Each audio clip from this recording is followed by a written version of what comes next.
Good morning. Today is Monday, January the 16th. The time right now in Singapore is 11:17 in the morning, and we are getting close to midday. And overnight on last Friday, Wall Street actually continued extending its gain from the result of the CPI release, which is generally showing that the US inflation situation is getting better. The market at the highest recorded CPI numbers in the States was last June at 9.1%. The latest number shows that inflation has come down to 6.5%. So this is a very far cry from where it was 6 months ago. So generally speaking, even the core CPI has eased off a little bit, although the services inflation has actually notched up a little bit, but the market was in a buoyant mood, so the market will basically ignore or whatever negative news there is and decided to take the market higher. So this is where we are right now. On the Dow Jones itself, you can see the market actually traded to the month high of 34,342, which is the highest.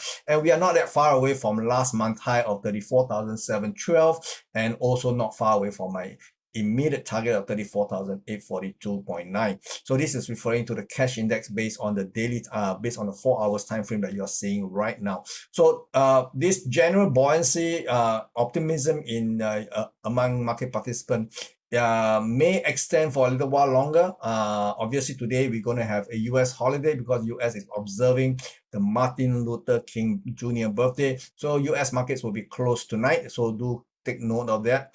And this, like I said, the general buoyancy, the general optimism in among market participants taking risky assets, in particularly US equity to its highest level this month. We have seen the start of a very strong year, but over the last 2 weeks, we can see US equity has actually gone up quite a fair bit, and we are already seeing perhaps a challenge of the last December high. In the Dow Jones, the high is 34,712. So is there a possibility that the market may challenge this level? We have about 2 weeks before the month end, so anything can happen. It's not that far away by comparison from where it needs to be, from where it is right now. So I would not dismiss the possibility of a challenge beyond last month's high, maybe even to exceed those levels. But for the market to actually maintain its upward continuous direction, now I have my doubts here. Okay, I think the danger period for me personally is in the next Monday, which is January 23rd onwards. Okay, so from that day onwards, I am going to be very cautious. I'm not going to hold any long position over the weekend, especially as this week ends. Okay, so anything could happen because a lot of things is actually in the mix. Not only are we going to be concerned with the economic outlooks, we also have to contend with the reopening of China, which theoretically can actually reignite inflation in the States, because when China come back in again, they reopen their borders, their factory is going to be humming along. China will definitely need more energy imports, and this could actually underpin energy prices, because the two major component in the CPI as far as the US is concerned is energy prices and food prices. Food prices has not come down significantly in any way. In fact, it has not come down at all. Whereas the one thing that was actually very obvious was the fall in energy prices, in particularly natural gas, and that has bring down the entire CPI numbers. With China coming back in again after they go back to some kind of normalcy, and if factories are humming along, they definitely will require more energy imports, and this could actually cause energy prices to go up. In fact, we have already seen crude oil prices bottoming out at $70 just a week before, and now this morning is already at above $80 per barrel. So you can see the impact of China reopening could be a negative as far as the fight against inflation is concerned. So do not pop that champagne too soon, because I always believe, despite the analysts talking about this year, we are going to be more concerned about recession, because I think we have win the fight against inflation. So don't be too optimistic, because I think inflation is going to be with us for a long time. It is highly unlikely to be able to brought down to 2% as what the Federal Reserve Chairman said he wants to see. Okay, and then of course on top of that, we're going to have slower economic growth. The World Bank and the IMF has already warned us that the global recession looks like it's going to dip into a recession. So we're going to have lower economic growth, and then we're also going to have continued very stubborn prices at the retail level, that means that we are going to see not only a recession, we're going to see a stagflation, which is going to be even more problematic as we get into 2023. Okay, so again, my long-term prospect for this is that I do expect a very sharp pullback anytime soon. So I'm not likely to buy up this particular optimism that we see in on Wall Street right now. Over in S&P 500, we also see the same thing. Prices have gone above 4,000 points, which was a much analyzed level in which people believe that if the S&P 500 cannot go beyond 4,000, then it is very vulnerable. Now the market has already surpassed that and stay above 4,000. So again, these people will be using this as another evidence that the bottom in the US equity market is already in place as of last October. Okay, so we'll have to see. Okay, but from where it is right now to challenge the December high, we still have about 90 odd points more to go. Okay, by comparison, this is not as near as what we can see basis the Dow Jones index. Okay, so you will have to catch up quite a fair bit before you can even challenge the December high. Now over the Nasdaq 100, this is by far the weakest link. We can see that the Nasdaq itself, this is the Nasdaq 100 by the way, is at 11,547 as of Friday. So we can see that it is very far away from where it needs to be, which is to take out the last month high at 12,166. Okay, so if we are only just beyond approaching the 61.8% retracements of this entire pullback here, so we have to see whether it have enough momentum to go even higher.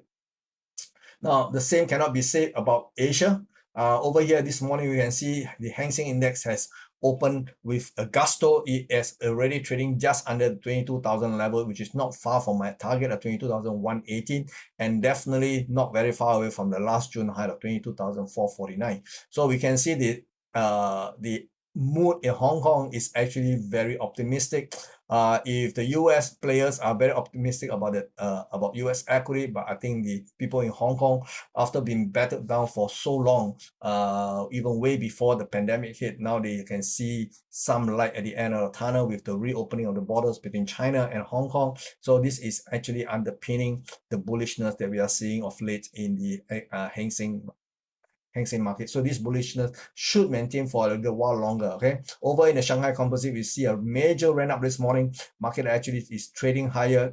Currently the high is at 33,244. So it is actually very, very buoyant right now. It is more like a Johnny come lately playing catch up with the Hang Seng Index, because we can see that over the last couple of weeks, it has been playing second fiddle to the Hang Seng. Now it has taken up the December high. Now it's obviously going and gunning for the September high and even maybe to overtake the August high at 3,308. Now, if the market can actually take out the 3,308.35, then the market will have gone into a very different phase. It will have gone into a very bullish phase as far as the daily time frame is concerned. So this one has among one of the few candidates to actually flip into a bull market instead of a bear market. Okay, then the Nikkei on the other hand is another different story altogether, because this week we're going to see the Bank of Japan going to decide on their interest rate decision. No change is likely to happen, but of course there is the slight possibility the outgoing governor of the Bank of Japan, who is going to step down in April, may actually want to normalize its monetary policy, because Garuda is his legacy is negative interest rates. So negative interest rate is definitely something that is out of fashion right now, where the rest of the G7 economies has actually been aggressively hiking rates. Japan is the only G7 nation that is still maintaining a negative interest rate.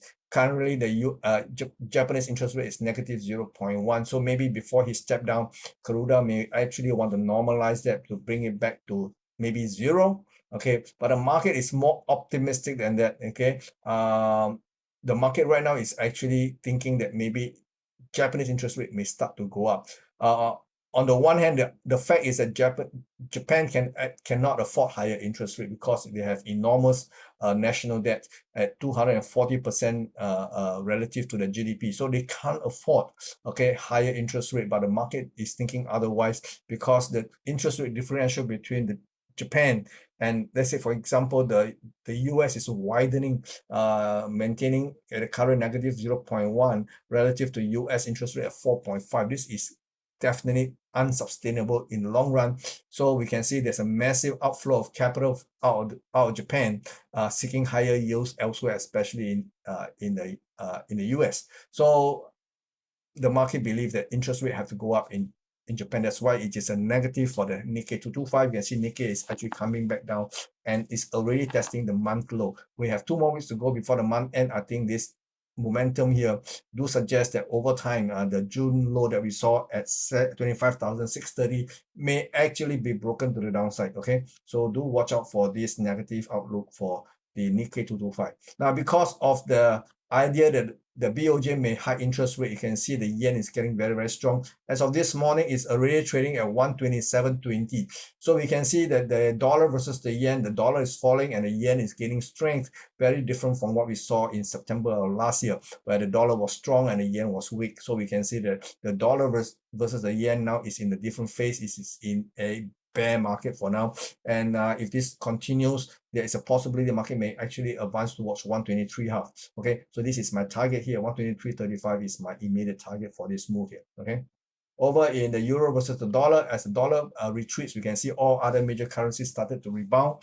So far, the euro versus the dollar went up to a high this morning of 108.74. But we have to be very careful about euro strength. It's just not so much of the strength of the euro, it is the weakness of the dollar that saw all the other major currencies having surged so far. Okay, so I do not for a minute believe that it is due to the strength in the euro. In fact, this currency is fundamentally very weak. I'm just going to see how far it can go before it starts to lose momentum.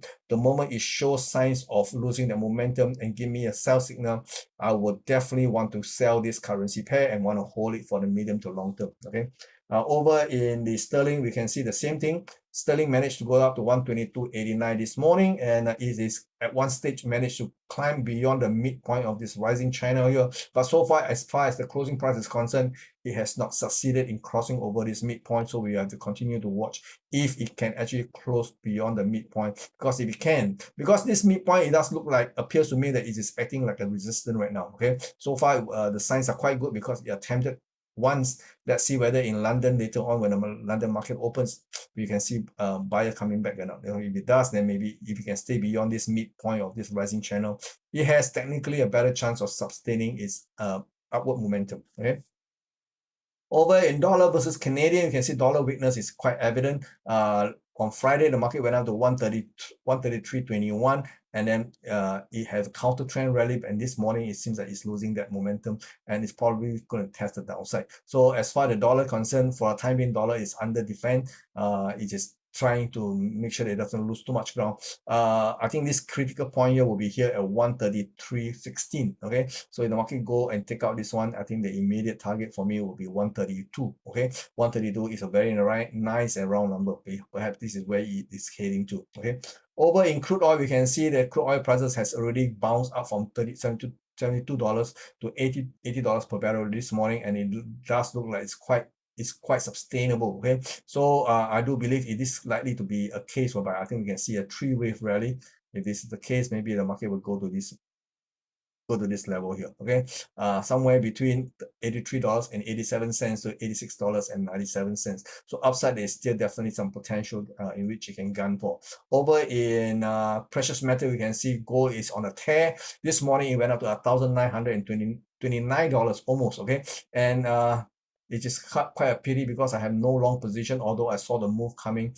So in the meantime, I just have to watch, and hopefully the market can do a decent pullback for me to buy at a more realistic level. At this current level, I'm definitely not, I don't have the stomach to chase it. Okay, same thing happening in silver. Silver is joining come lately because over the last week we can see silver underperforming gold, but we can see now this is not the case. On Friday, gold prices actually caught up with gold market. So silver prices right now is $24.51, very close to the month high at $24.55. So there's every possibility this rising channel will be able to guide the price forward to the upside.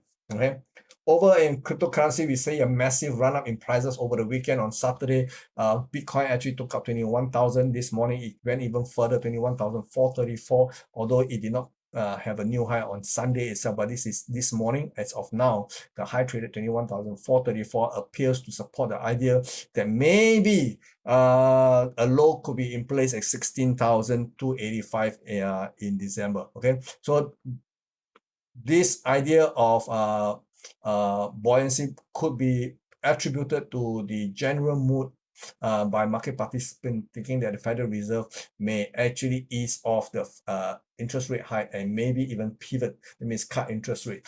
And I'm of the opinion that this optimism is probably misplaced, because nowhere in the language of the Federal Reserve has he told us that he's going to cut rates. So we all understand, as the Federal Reserve start to hike rates, that's where cryptocurrencies went into a winter, deep winter. Now we are beginning to see signs that the fight against inflation, at least based on the official numbers that have been released in the CPI, suggests that maybe the fight against inflation may be over. But I like to caution, it's a little bit too early to pop the champagne. I do not believe for a minute that the fight against inflation is over. It's going to come rolling back again, not necessarily based on economic numbers, but it could be due to other factors. Okay. Earlier on, I did mention the China reopening could be inflationary by nature. So we do not, I do not subscribe to the idea that we have already defeated inflation. Then, of course, if that's the case, if interest rate is going to remain high, then what we see of late in the crypto space in terms of this surge in prices may not be able to be sustainable over the long term. So we have to be very careful about this move here. Now, Ethereum also have a bump up to almost $1,600, and this was on Friday, on Saturday. So far this morning, we do not have a new high, so we have to see how it's going to perform. Now we can see I have a series of support line. Each one is steeper than the next. Okay, you see the nearest inner, what we call inner support line, is so steep, it's probably about 20 degrees. Such a gradient is definitely not stable. Okay, the most stable one are the 45 degrees. Okay, so those are the more stable support and resistance line, but this one is definitely unstable. So if the market takes out this line here, I won't jump into conclusion saying the market is coming back down. So we have to watch this move. Okay, over in Ripple did not manage a new high, but it actually managed to go up to 41 cents on Saturday.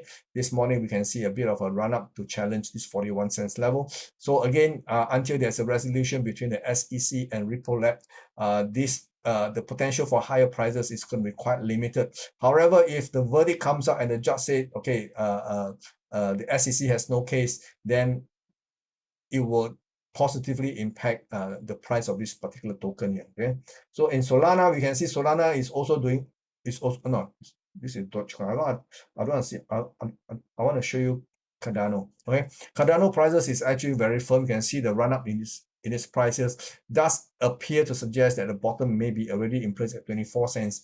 Currently, the market high on Saturday was 37 cents, and right now it's about 36 cents. So basically, I think you can see the structure has been very, very firm. I do hope the market can actually pull back, to somewhere around 31 cents. If that can be done, then of course this will be a fantastic level to pick up some more long position. Okay.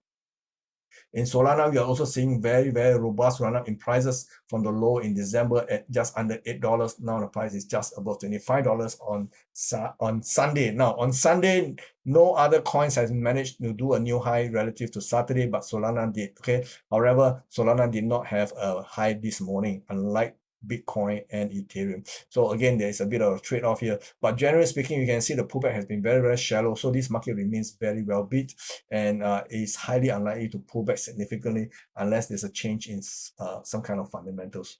Okay, this is all I have for you for today. Now remember, tonight US is holiday. There's no market open for United States, so the next update will not talk about the US equity market because they are not open. So I will see you tomorrow morning. Okay, bye bye and take care. Be safe.